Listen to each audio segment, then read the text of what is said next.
আসসালামু আলাইকুম। Welcome to my channel.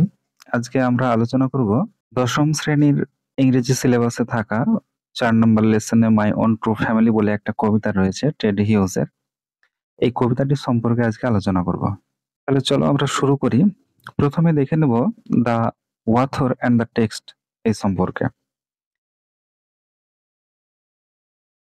কবি টেড হিউজ এর সম্পূর্ণ নামটা হচ্ছে Edward James Ted huge.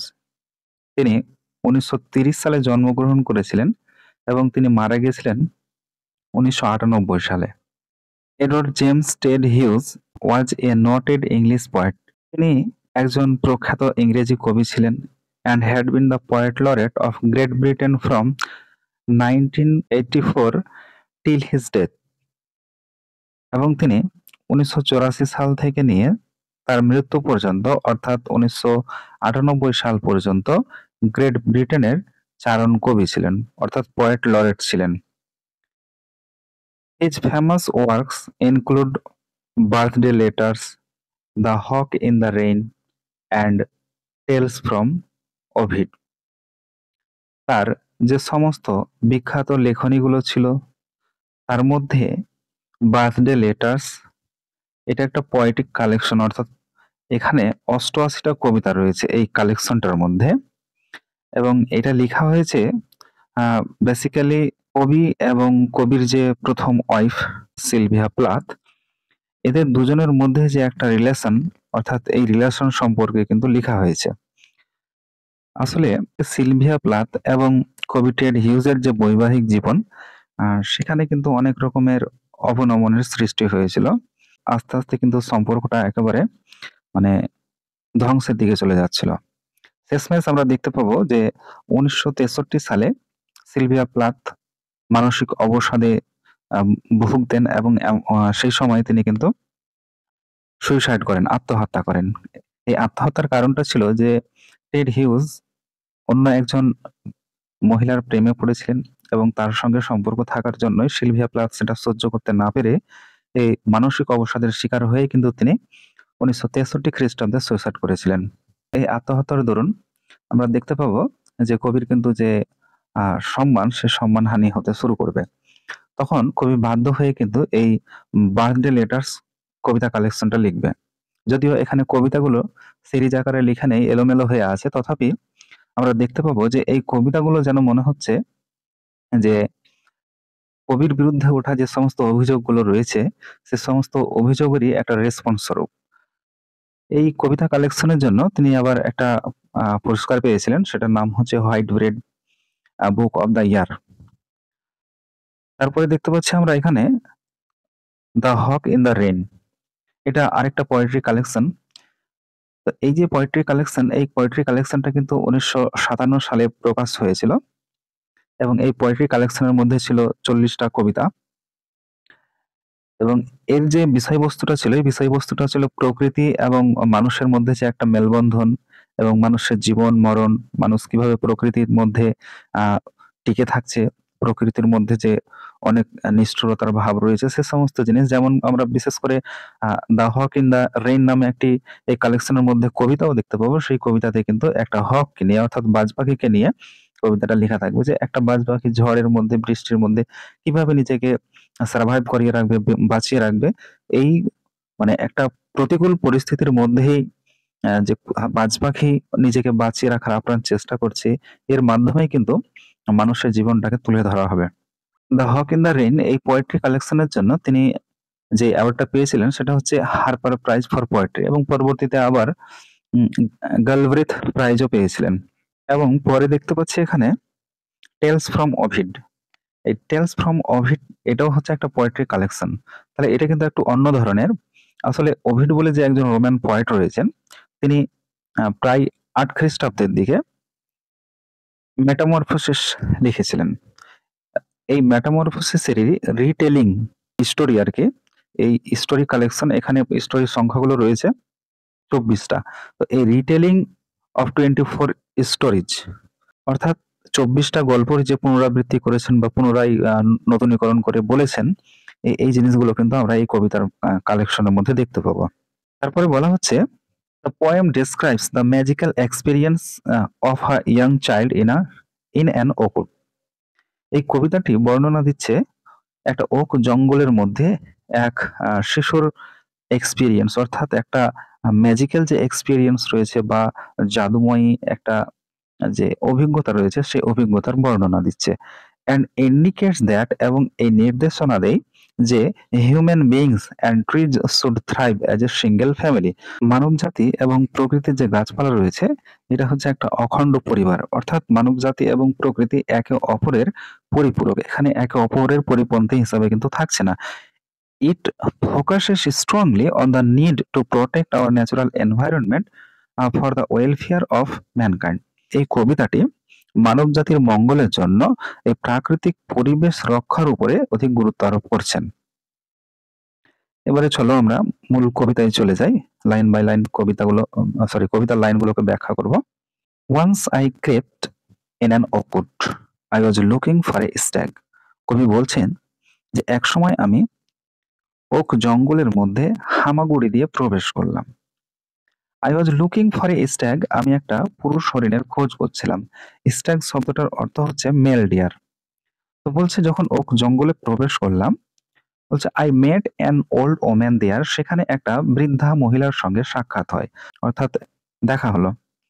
All নোবলি stick and rag, এখানে এই যে অল নোবলি স্টিক অ্যান্ড র্যাগ বলা হয়েছে, এটা কিন্তু সেই মহিলাটার বিবরণ দেওয়া হচ্ছে, অর্থাৎ এই যে লাইন, এই লাইনের অংশটুকুর মাধ্যমে কিন্তু মহিলার বিবরণ দেওয়া হচ্ছে। অল নবলি স্টিক, এখানে স্টিক বলতে ওয়াকিং স্টিকের কথা বলা হচ্ছে, যে যেহেতু তিনি বৃদ্ধা ছিলেন তাই হাঁটার জন্য একটা লাঠি ব্যবহার করতেন, কিন্তু লাঠিটা ছিল খুবই নড়বড়ে। অ্যান্ড র্যাগ বলা হয়েছে এবং জরাজীর্ণ।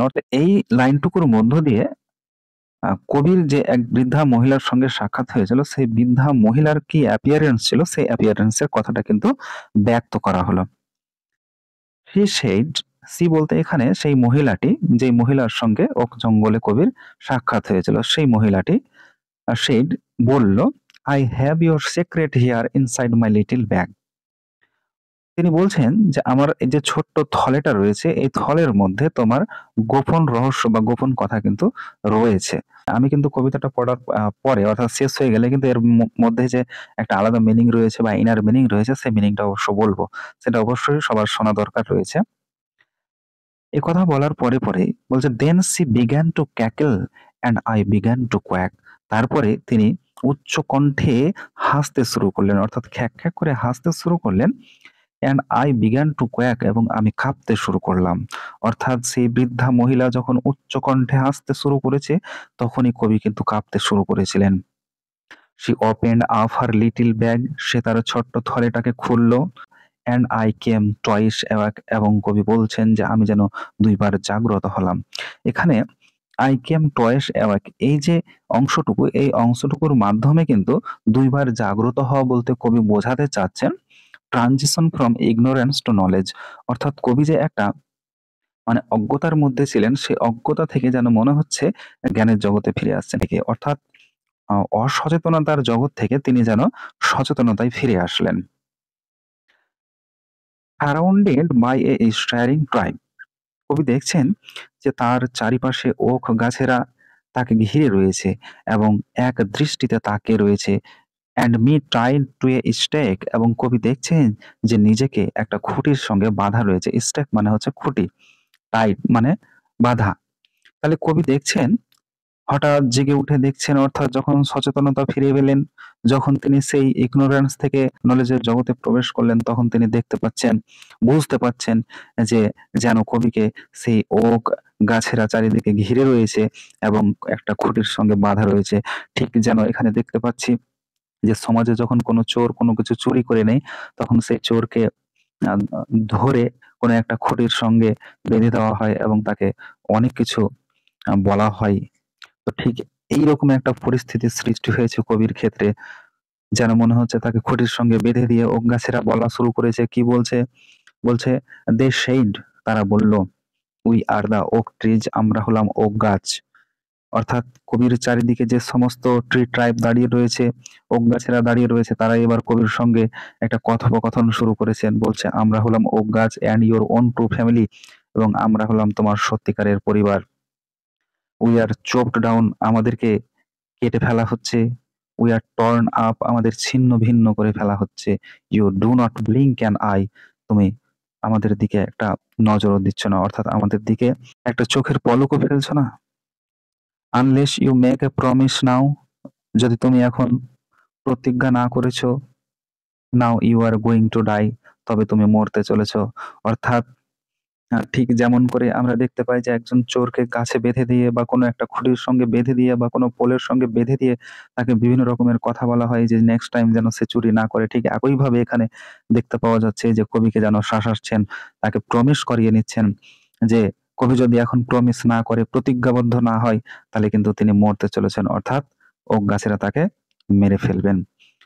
ওক গাছেরা আবারও বলে চলেছেন, whenever you see an oak tree felled, যখনই তুমি দেখবে যে একটা ওক গাছকে কাটা হয়েছে, swear now you will plan to, তুমি প্রতিজ্ঞা করো যে তুমি দুটো গাছ লাগাবে। অর্থাৎ একটা ওক গাছকে যদি কাটা হয় বা কোনোভাবে একটা ওক গাছ যদি বিনষ্ট হয়, তাহলে কবিকে প্রতিশ্রুতি করিয়ে নিচ্ছে যে কবি যেন সেই গাছের পরিবর্তে, অর্থাৎ যে নষ্ট হওয়া গাছটা বা যে গাছটাকে কাটা হলো, সেই গাছের পরিবর্তে যেন দুটো ওক গাছ লাগাই, অর্থাৎ দুটো গাছ লাগাই।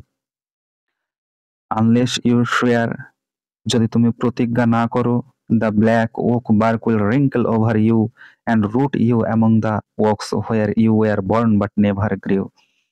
বলছে যদি তুমি প্রতিজ্ঞা না করো, অর্থাৎ প্রতিজ্ঞাবদ্ধ না হও, প্রতিশ্রুতি না দাও, তাহলে কি হবে? The black oak bark will wrinkle over you, তাহলে এই যে কালো ওক গাছের বাকল দেখতে পাচ্ছ, অর্থাৎ ওক গাছের যে কালো বাকলগুলো রয়েছে সেগুলো তোমাকে কুঁচকে ধরবে। And root you among the oaks, এবং ওক গাছেদের শেকড়ের মধ্যে আবদ্ধ করে দেবে। Where you were born but never grew, যেখানে তুমি জন্ম লাভ করবে ঠিকই কিন্তু তোমার বৃদ্ধি হবে না, অর্থাৎ তুমি জন্মেলেও তোমার বৃদ্ধি ব্যাহত হবে। এই যে দুটো লাইন, এই দুটো লাইনের মধ্যে বলতে চাচ্ছে যে তুমি যদি প্রতিজ্ঞাবদ্ধ না হও, যদি প্রতিশ্রুতি না নেও যে একটা গাছ কাটলে দুটো গাছ লাগাবে, তাহলে তোমার অবস্থাটা এমন হবে যে তোমাকে কিন্তু আমরা আবার আঁকড়ে ধরবো, অর্থাৎ তোমার মৃত্যুবরণ হবে এবং তোমাকে আবার আমরা এই প্রকৃতির সঙ্গে কিন্তু মিশিয়ে দেব। This was my dream beneath the boughs, the dream that altered me. কবি বলছেন এতগুলো কথা বলার পরে যে this was my dream beneath the boughs, এই ছিল আমার সেই ডালপালার নিচে একটা স্বপ্ন, the dream that altered me, এই স্বপ্নটা যা, অর্থাৎ যেটা আমাকে বদলে দিয়েছিল, অর্থাৎ আমার মধ্যে একটা পরিবর্তন এনে দিয়েছিল, অর্থাৎ কবির মধ্যে যে একটা অচেতনতার ভাব ছিল, সেই অচেতনতার ভাবকে দূর করে একটা সচেতনতার ভাব ফিরিয়ে এনেছেন, কবির মধ্যে একটা পরিবর্তন এনেছেন। কবি যে প্রকৃতিকে উপলব্ধি করার ক্ষমতা হারিয়ে ফেলেছিলেন, সেই প্রকৃতিকে উপলব্ধি করার ক্ষমতা যেন ফিরে পেয়েছেন। কবি বলছেন যে when I came out of the oak wood, যখন আমি ওক জঙ্গল থেকে বেরিয়ে এলাম, ব্যাক টু হিউম্যান কোম্পানি, যখন আমি মানুষ্য জগতে ফিরে এলাম, my oak was the oak of a human child but my heart was a tree, সেই সময় কবি উপলব্ধি করলেন যে তার হাঁটাটাই যেন কেবল মানব সন্তানের মতো, মানব শিশুর মতো ছিল, but my heart was a tree, কিন্তু বলছে আমার হৃদয়টা যেন গাছের হৃদয়ের মতো ছিল।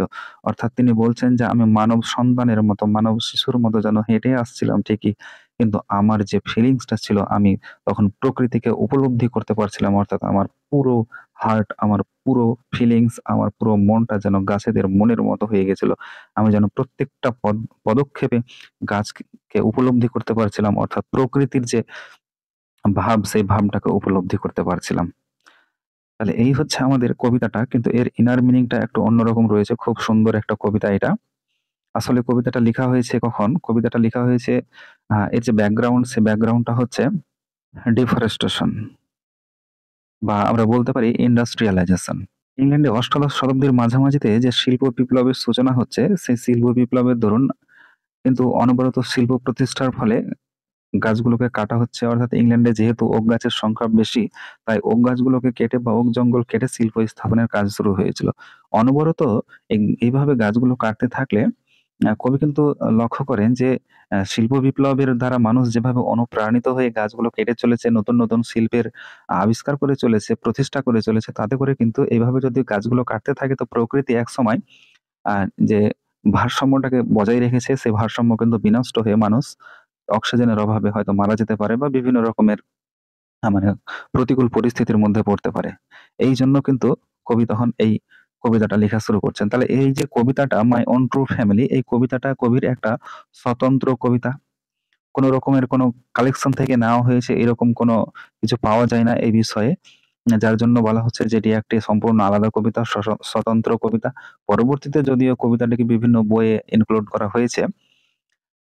তাহলে এই কবিতাটির যে ব্যাকগ্রাউন্ড পেলাম, সেই ব্যাকগ্রাউন্ডটা হচ্ছে ইন্ডাস্ট্রিয়ালাইজেশন অথবা বলতে পারি ডিফরেস্টেশন। অর্থাৎ মূলত বলতে পারবো যে শিল্প বিপ্লবের কারণে যে বৃক্ষছেদন শুরু হয়েছিল এটাই ছিল তার পটভূমি বা ব্যাকগ্রাউন্ড।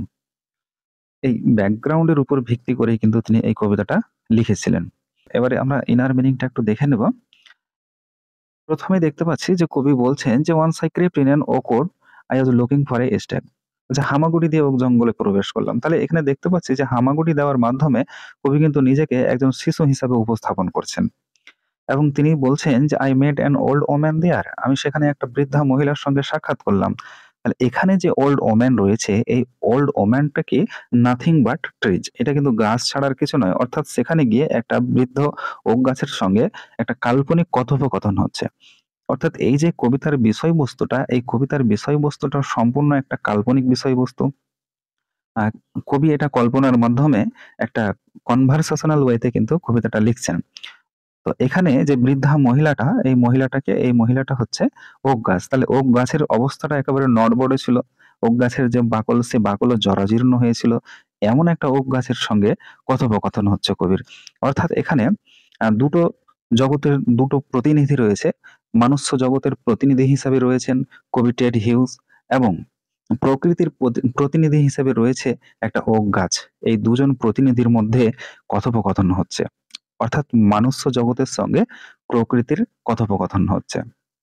এই প্রকৃতিরই একটি গাছ বলছে। অর্থাৎ এখানে প্রকৃতিকে মানে ফেমিনাইন হিসেবে ভাবা হয়েছে। অর্থাৎ অনেক সময় প্রকৃতিকে কিন্তু আহ, মা হিসাবে উপস্থাপন করা হয়।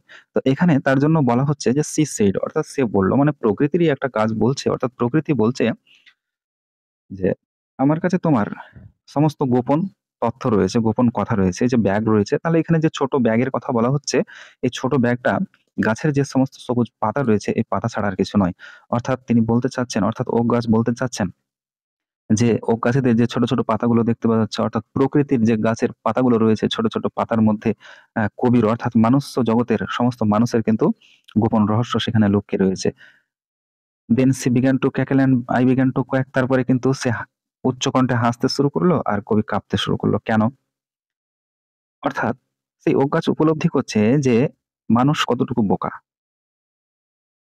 কারণ যাদের জন্য তারা প্রয়োজনীয় জিনিসপত্রগুলো জোগাড় দেয় তারাই তাদেরকে ধ্বংস করে। তো নেক্সট লাইনে দেখতে পাচ্ছি যে she open up her little bag and I came to I shack. বলছে সে তার ছোট থলেটাকে খুললো। অর্থাৎ এই ছোট থলেটাকে খোলা, open up her little bag, এই যে অংশটুকু এর মাধ্যমে বলতে চাওয়া হচ্ছে যে সেই ওক গাছ অর্থাৎ সেই প্রকৃতির ওক গাছ রহস্য উন্মোচন করলো। অর্থাৎ পাতার মধ্যে যে অক্সিজেন রয়েছে সেই অক্সিজেনের রহস্য ভেদ করলো। অর্থাৎ একটা মানুষ জল ছাড়া কিছুক্ষণ বাঁচতে পারবে, কয়েকদিন বাঁচতে পারবে, খাবার ছাড়া কয়েকদিন বাঁচতে পারে, কিন্তু অক্সিজেন ছাড়া কিন্তু একটা মুহূর্ত বাঁচতে পারবে না। তো এই কথাটাই বোঝানো হচ্ছে এখানে যে যখন সে তার মানে রহস্য উন্মোচন করলো, অর্থাৎ ব্যাগের মধ্যে যে অক্সিজেন, অর্থাৎ পাতার মধ্যে যে অক্সিজেন রয়েছে, এই ব্যাপারটা যখন সে উন্মোচন করলো, ব্যক্ত করলো কবির কাছে, কবি কিন্তু সঙ্গে সঙ্গে বলছে যে আমি যেন মনে হচ্ছে যে একটা অচেতনতার জগৎ থেকে সচেতনতার জগতে ফিরে আসলাম। অর্থাৎ আমার মধ্যে যে অজ্ঞতা ছিল সে অজ্ঞতা দূরীকরণ হয়ে যেন একটা জ্ঞানের জগতে প্রবেশ করলাম। এবং কবি বলছেন যে আমি দেখলাম যে ওক গাছেরা আমার চারিদিকে দাঁড়িয়ে আমার দিকে এক দৃষ্টিতে তাকিয়ে রয়েছে, যেন মনে হচ্ছে যে আমি অপরাধী। অর্থাৎ কবি বলছেন যে আমি যেন মনে হচ্ছে কোনো অপরাধ করে ফেলেছি যার জন্য আমাকে একটা খুঁটির সঙ্গে বেঁধে দেওয়া হয়েছে এবং আমার দিক এক দৃষ্টিতে সমস্ত ওক গাছেরা তাকিয়ে রয়েছে। এবং সেই ওক গাছেরা বলছে দেখো আমরা হলাম ওক গাছ, তোমার সত্যিকারের পরিবার। অর্থাৎ তোমার পরিবারে যে সমস্ত সদস্যরা রয়েছে, বাবা মা ভাই বোন সমস্ত সদস্যদের ছেড়ে তুমি বেঁচে থাকতে পারলেও এই আমরাকে অর্থাৎ প্রকৃতিকে ছেড়ে কোনোভাবে বেঁচে থাকতে পারো না। আমরাই হলাম তোমার প্রকৃত পরিবার। অথচ আমাদেরকে যখন কেটে ফেলা হচ্ছে, আমাদেরকে ছিন্ন ভিন্ন করে ফেলা হচ্ছে, তথাপি তুমি তো একটা চোখের পলকও ফেলে দেখছো না, অর্থাৎ তুমি তো আমাদের দিকে ঘুরেও তাকাচ্ছ না। তাহলে এখানে যে কেটে ফেলা হচ্ছে এবং ছিন্ন ভিন্ন করা হচ্ছে, এখানে কি বলা হচ্ছে যে অনেক সময় দেখা যায়, আমরা দেখতে পাই আমাদের সমাজে যে গাছগুলো রয়েছে, সে সমস্ত গাছগুলো যখন ছোট থাকে তখন গাছগুলোকে কত আদর যত্ন করে মানুষ বড় করে, চারা গাছগুলোকে। কারো প্রতিবেশীর কোনো ছাগলে যদি খেয়ে ফেলে তো তার সঙ্গে ঝগড়াও করে তার জন্য। একটা ছোট্ট গাছকে বড় করার জন্য কত রকমের কত জৈব সার থেকে নিয়ে সমস্ত কিছু দিয়ে তাকে বড় করে। অথচ যখন সে গাছটা বড় হয়ে যায়, মানুষ নিজের প্রয়োজনে যখন বুঝতে পারে যে ব্যবহার করা যাবে, সেই সময় কিন্তু গাছটাকে কেটে নেয়। তো কবি বলছেন যে গাছটাকে যে কেটে নিয়ে ক্ষান্ত থাকছে তা তো নয়। গাছটাকে কাটার পরে কি করছে? গাছটাকে টর্ন আপ অর্থাৎ ছিন্ন ভিন্ন করা হচ্ছে। ডালপালাগুলোকে ছেঁটে ফেলা হচ্ছে। তারপরে গাছটাকে শুকিয়ে নেওয়া হচ্ছে রোদ্রে দিয়ে। এই শুকিয়ে নেওয়ার পরে তাকে আবার সেই কাঠ মিলে পাঠিয়ে বা কাঠ মিলে নিয়ে গিয়ে তাকে প্রয়োজন মতো আবার শেপ দিয়ে কেটে নেওয়া হচ্ছে। এবং এক কথায় বলতে গেলে যতক্ষণ পর্যন্ত মানুষের আসবাবপত্রে পরিণত না হচ্ছে, ততক্ষণ পর্যন্ত কিন্তু এই গাছের উপরে, অর্থাৎ একটা কাটা গাছের উপরে মানুষ কিন্তু অত্যাচার করে চলেছে। অর্থাৎ মানুষ যে কতটুকু নিষ্ঠুর, অর্থাৎ প্রকৃতির প্রতি মানুষের কতটুকু নিষ্ঠুর আচরণ রয়েছে, তা কিন্তু এই উই আর টর্ন আপ এই অংশটুকুর মধ্য দিয়ে দেখানো হচ্ছে। অথচ দেখতে পাই যে যখন প্রকৃতির কোনো গাছপালা কাটা হয়, তখন অন্য কোনো মানুষ সেই গাছটাকে কাটতে বারণ করে না। অর্থাৎ গাছটার হয়ে কথা বলে না, প্রকৃতির হয়ে কোনো মানুষই কথা বলে না। তো প্রকৃতি এক্ষেত্রে তখন বলছে যে দেখো, তোমরা যদি এখন প্রতিজ্ঞাবদ্ধ না হও, যদি প্রতিশ্রুতি না নাও, তাহলে কিন্তু অচিরেই তোমরা ধ্বংস হয়ে যাবে। অর্থাৎ প্রকৃতির গাছপালা যখন কমে যাবে, তখন প্রকৃতি অক্সিজেন সাপ্লাই প্রকৃতির অক্সিজেন সাপ্লাই ব্যাহত হবে। ফলে একটা মানে ভারসাম্যহীন পরিবেশের সৃষ্টি হয়ে তোমরা অনায়াসেই মারা যাবে।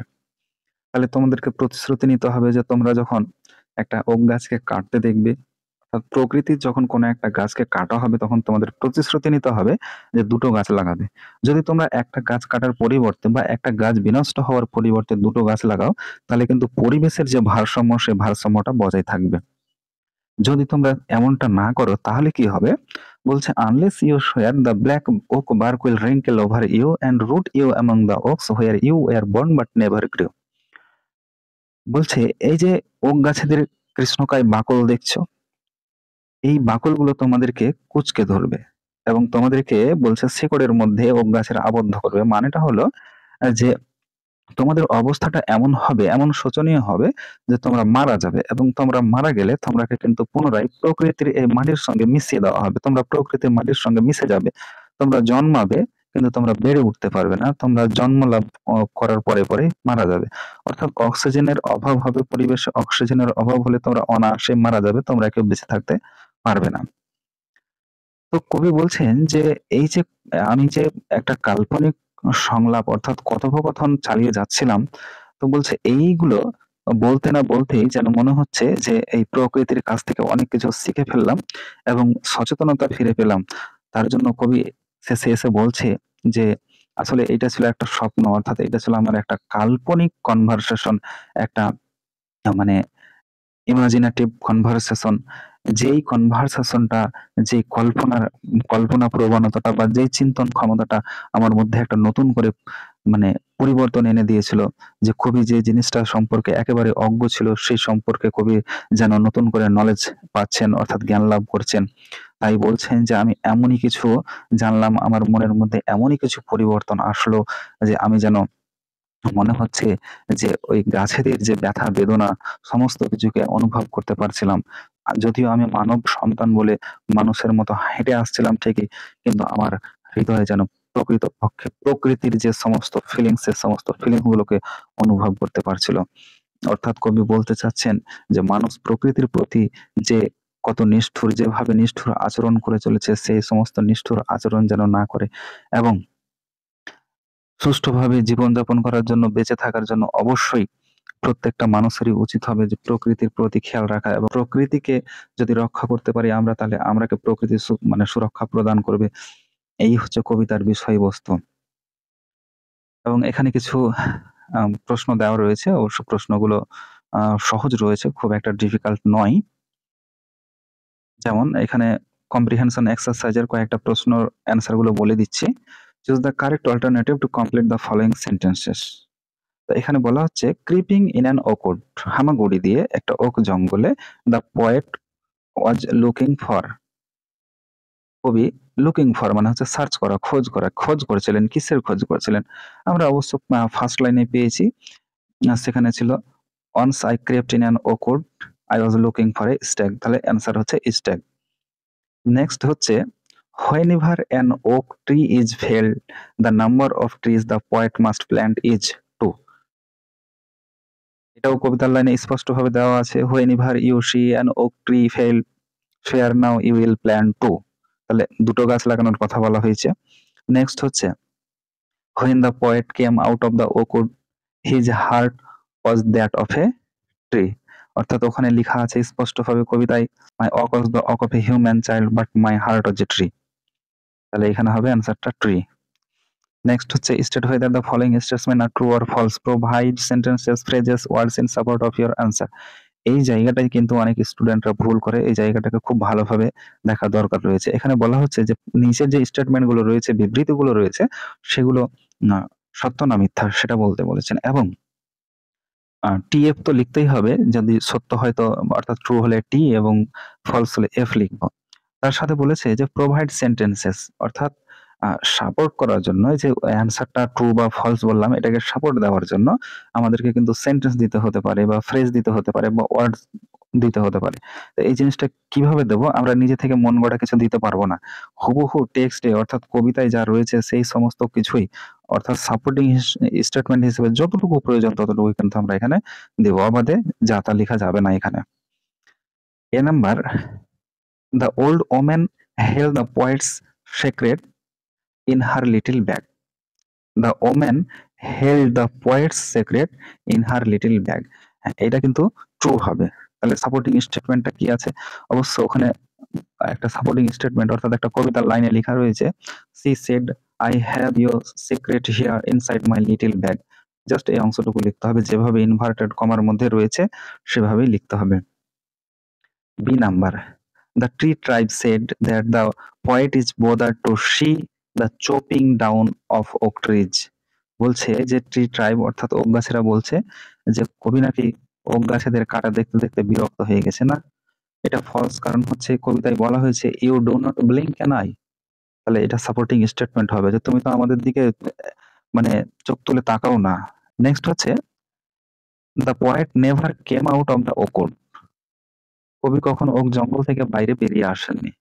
না, এটাও ফলস, কারণ স্পষ্টভাবে কবিতার শেষের অংশে বলা হয়েছে when I came out of the oakwood back to human company, তাহলে when I came out of the oakwood back to human company এটা সাপোর্টিং স্টেটমেন্ট হিসাবে দেওয়া যাবে, দিতে হবে আর কি। Next, answer the following questions, নিচের প্রশ্নগুলোর উত্তর দিতে বলা হচ্ছে। When did the poet come to a shack, এই অ্যান্সারটা দুই ভাবে লেখা যাবে। প্রথম অ্যান্সারটা এইভাবে লেখা যেতে পারে, when the old woman opened up her little bag, the poet came twice awake, এবং অন্যভাবে লিখলে লেখা যাবে the poet came twice awake when the old woman opened up her little bag। Next, what would happen to the poet if he failed to make the promise? কবি যদি প্রতিজ্ঞা করতে ব্যর্থ হতেন তাহলে তার কি হতো? তাহলে এখানে স্পষ্টভাবে এক জায়গায় লেখা আছে unless you promise now now you are going to die, তাহলে ওইখান থেকেই কিন্তু অ্যান্সারটা লিখতে হবে। তাহলে কবিতার লাইনটাকে হুবহু টুকে দেওয়া যাবে না, কিভাবে লিখতে হবে?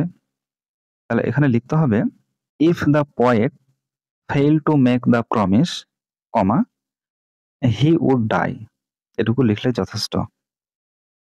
নেক্সট হচ্ছে what was it that alter the poet,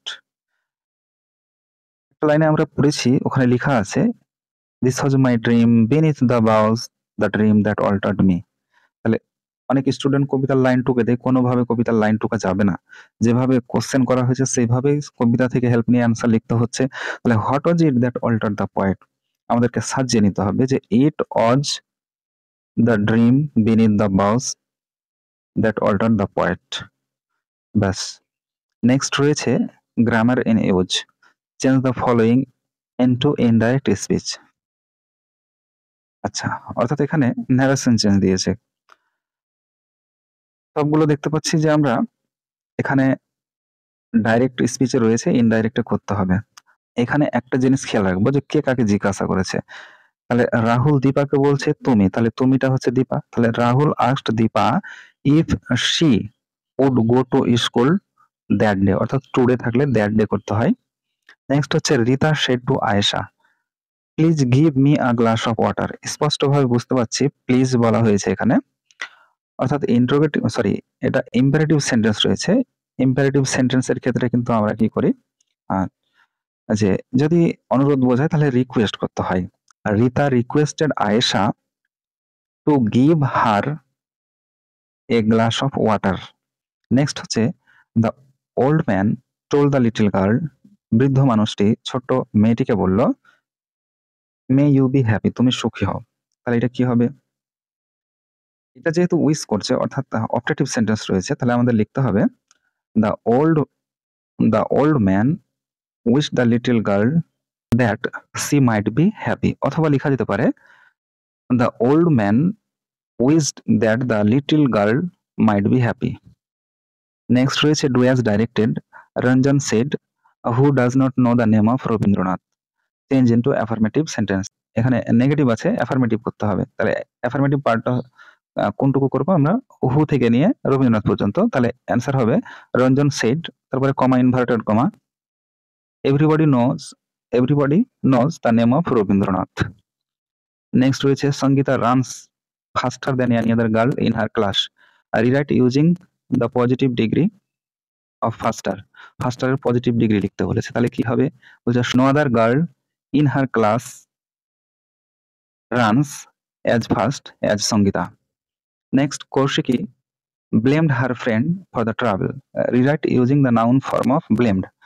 তাহলে এটা নাউন ফর্মটা হবে ব্লেম, তাহলে Kaushiki put blame on her friend for the travel.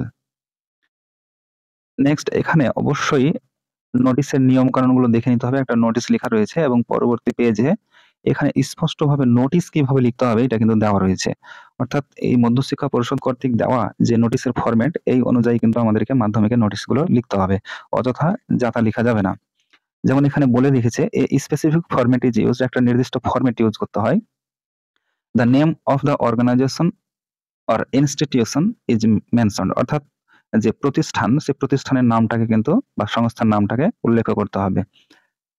The word notice is written in capitals, notice শব্দটাকে ক্যাপিটাল লেটারে লিখতে হবে, অর্থাৎ বড় হাতে অক্ষরে লিখতে হবে।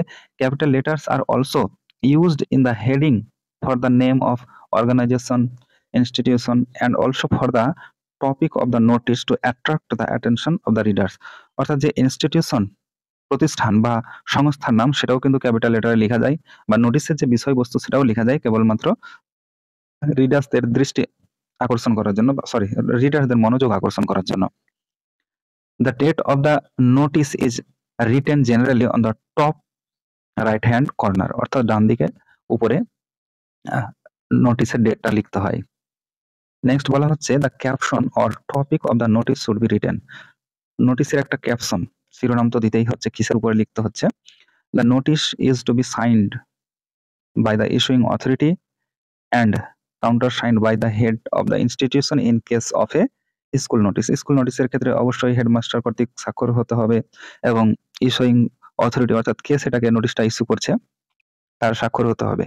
নেক্সট বলছে the content of the notice should include all specific information in detail, সমস্ত মানে নির্দিষ্ট যে সমস্ত ইনফরমেশন গুলো রয়েছে সেগুলো কিন্তু ডিটেলে দিতে হবে, থাকতে হবে নোটিশের মধ্যে আর কি।